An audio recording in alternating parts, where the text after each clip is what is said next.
অষ্টম শ্রেণীর বাংলা, ইংরেজি, গণিত, বিজ্ঞান ইত্যাদি সকল বিষয়ের বার্ষিক প্রস্তুতি হোক আমাদের সঙ্গে। আসসালামু আলাইকুম। আজকে তোমাদের বাংলা বিষয়ের ষষ্ঠ অধ্যায় সাহিত্য পড়ি সাহিত্য লিখি অধ্যায়টির প্রথম পরিচ্ছেদের কবিতা 4 নিয়ে আলোচনা করব। তোমাদের কোনো প্রশ্ন থাকলে অবশ্যই কমেন্টে জানাতে পারো এবং এই অধ্যায়ের অন্যান্য পর্বের লিঙ্ক ডেসক্রিপশন ও কমেন্টে দেওয়া আছে। চলো পর্ব 5 শুরু করি। এই পরিচ্ছেদে তোমাদের মোট 6টি কবিতা রয়েছে। কবিতা পড়ি 4। আজকে আমরা এই কবিতাটির মূল ভাব ও সকল কাজের সমাধান দেখব। এই কবিতাটির নাম তোমরা যেখানে সাধো, লিখেছেন জীবনানন্দ দাশ। কবিতাটি রূপসী বাংলা কাব্যগ্রন্থ থেকে নেওয়া হয়েছে। তোমরা কবিতাটি একবার পড়ে নিতে পারো যাতে কাজগুলো বুঝতে সুবিধা হয়। তারপরও যারা কবিতাটি পড়ার পরও ভালোভাবে বুঝতে পারোনি তাদের জন্য আমি কবিতাটির মূল বিষয়টি বুঝিয়ে দিচ্ছি। তোমরা যেখানে সাধো কবিতাটিতে কবির স্বদেশপ্রেম ফুটে উঠেছে। এই কবিতায় কবি বাংলাদেশের প্রাকৃতিক সৌন্দর্যের কথা তুলে ধরেছেন। এদেশের প্রকৃতিকে ভালোবেসে কবি এখানেই থেকে যেতে চেয়েছেন। তিনি বলেছেন সবাই যেখানে খুশি চলে যাক, তিনি এই বাংলাতেই থেকে যাবেন। ভোরের বাতাসে কাঁঠাল পাতা ঝরা দেখবেন, শালিকের ডানায় সন্ধ্যা নামা দেখবেন, হিজলের বন হাঁসের পুকুরের জলে পা ধোয়া দেখবেন, আর নারীর হাতে শাখার সঙ্ঘের ধ্বনির সুর শুনবেন। মূলত এই বিষয়টি কবি জীবনানন্দ দাশ তার তোমরা যেখানে সাধো কবিতায় ফুটিয়ে তুলেছেন। তোমরা কবিতাটির মূল বক্তব্যটি লিখে রাখতে পারো যাতে এই কবিতা ধারা তুমি কি বুঝতে পেরেছো এমন কোনো প্রশ্ন শিক্ষক তোমাকে জিজ্ঞেস করলে বলতে পারো। আশা করি কবিতাটি বুঝতে পেরেছো। এই কবিতার কোনো শব্দের অর্থ নিয়ে তোমরা বুঝতে না পারলে অবশ্যই আমাকে কমেন্টে জিজ্ঞেস করতে পারো, আমি তোমাদের উত্তর দিব।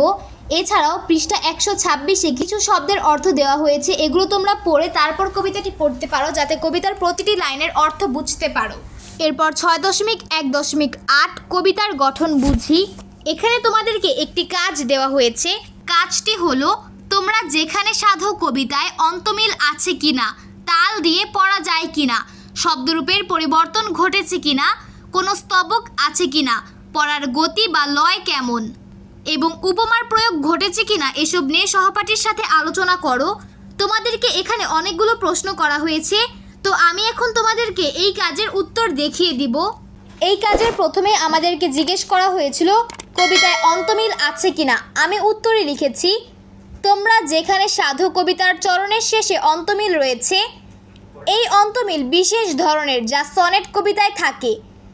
উদাহরণ হিসেবে আমি এই চরণ 4টি লিখে দিয়েছি এবং এই চরণে আমি যা বোঝাতে চেয়েছি সেগুলো বর্ণনা করেছি। এখানে প্রথম লাইনের পারে এর সঙ্গে চতুর্থ লাইনের অন্ধকার শব্দের মিল রয়েছে, অর্থাৎ প্রথম লাইনের সর্বশেষ শব্দ পারে এবং চতুর্থ লাইনের সর্বশেষ শব্দ অন্ধকারে, এই দুটি শব্দে আমরা একটি মিল দেখতে পাচ্ছি। আবার মাঝখানের দ্বিতীয় ও তৃতীয় চরণের বাতাসের সঙ্গে আসে শব্দের মিল রয়েছে, অর্থাৎ এখানে বাতাসে আর আসে এই দুটি শব্দেরও একটি মিল পাওয়া যাচ্ছে। অর্থাৎ প্রথম চরণের সঙ্গে চতুর্থ চরণের এবং দ্বিতীয় চরণের সঙ্গে তৃতীয় চরণের অন্তমিল লক্ষ্য করা যায়। কবিতার শেষ স্তবক ছাড়া পুরো কবিতাতেই এই অন্তমিলের নতুনত্ব লক্ষ্য করা যায়। অর্থাৎ আমরা এখানে প্রথমের সাথে চতুর্থ এবং দ্বিতীয়র সাথে তৃতীয়র অন্তমিল দেখতে পাচ্ছি। তো এই ছিল আমার অন্তমিলের উত্তর। পরবর্তীতে জিজ্ঞেস করা হয়েছিল তাল দিয়ে পড়া যায় কিনা। কবিতাটি তাল দিয়ে পড়া যায়, তবে তালের ব্যবধান দীর্ঘ। আমি এখানেও উদাহরণ হিসেবে এই 4টি লাইন দিয়ে দিয়েছি, তোমরা এটি নোট করতে পারো। পরবর্তীতে বলা হয়েছিল শব্দরূপের পরিবর্তন দেখা যায় কিনা।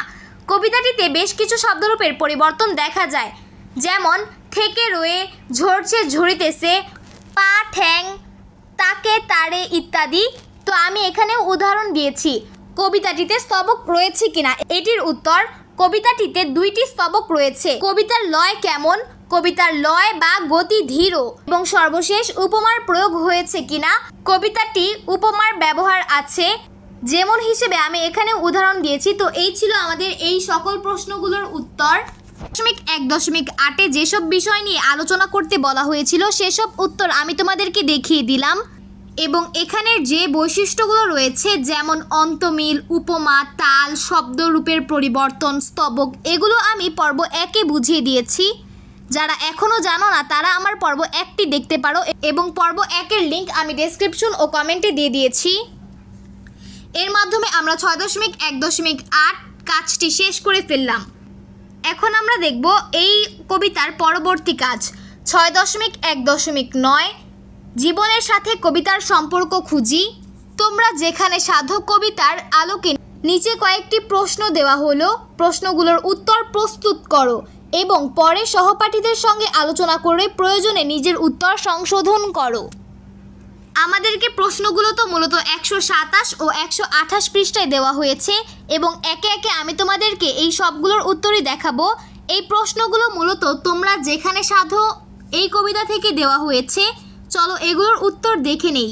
আমাদের প্রথম প্রশ্ন 1, আমি এই বাংলার পাড়ে রয়ে যাব, কবি কেন এমন কথা বলেছেন? চলো এটির উত্তর দেখে নেই।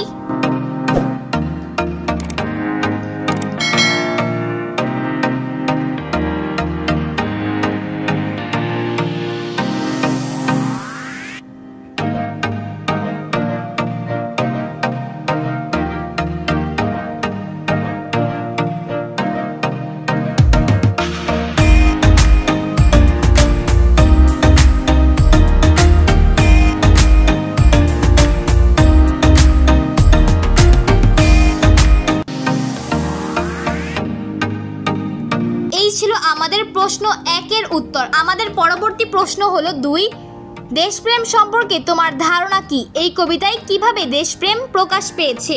চলো এটির উত্তর দেখে নেই।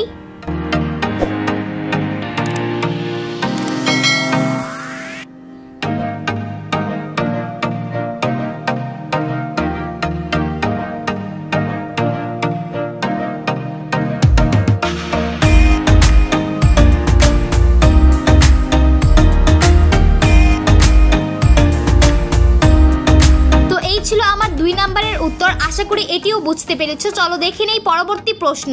আমাদের সর্বশেষ প্রশ্ন 3, বাংলাদেশের প্রাকৃতিক পরিবেশের কোন দিকগুলো তোমার ভালো লাগে বা খারাপ লাগে?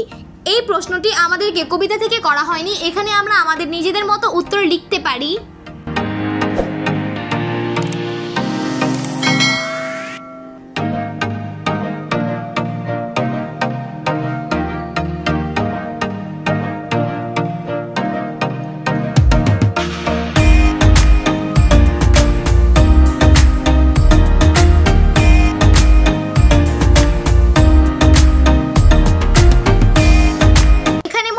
প্রশ্ন দেওয়া হয়েছিল যেগুলোর উত্তর আমি তোমাদেরকে দেখিয়ে দিলাম। এরপর এই কবিতায় সর্বশেষে দেওয়া হয়েছে তোমরা যেখানে সাধো কবিতার বৈশিষ্ট্য। এই কবিতার বৈশিষ্ট্যগুলো এখানে লেখা রয়েছে। এখানে মোট 6টি বৈশিষ্ট্য দেওয়া হয়েছে যেগুলো আমি তোমাদেরকে একটু আগেই দেখিয়েছিলাম। আমরা 6.1.8 যে কাজগুলো করেছিলাম এগুলোর উত্তরই এখানে লেখা রয়েছে। তোমরা যেখানে সাধো কবিতার সকল কাজ এই পর্বে আমি তোমাদেরকে দেখালাম। আশা করি বুঝতে পেরেছো। ভিডিওটি ভালো লাগলে অবশ্যই একটি লাইক, সাবস্ক্রাইব ও কমেন্ট করে দিতে পারো। ধন্যবাদ।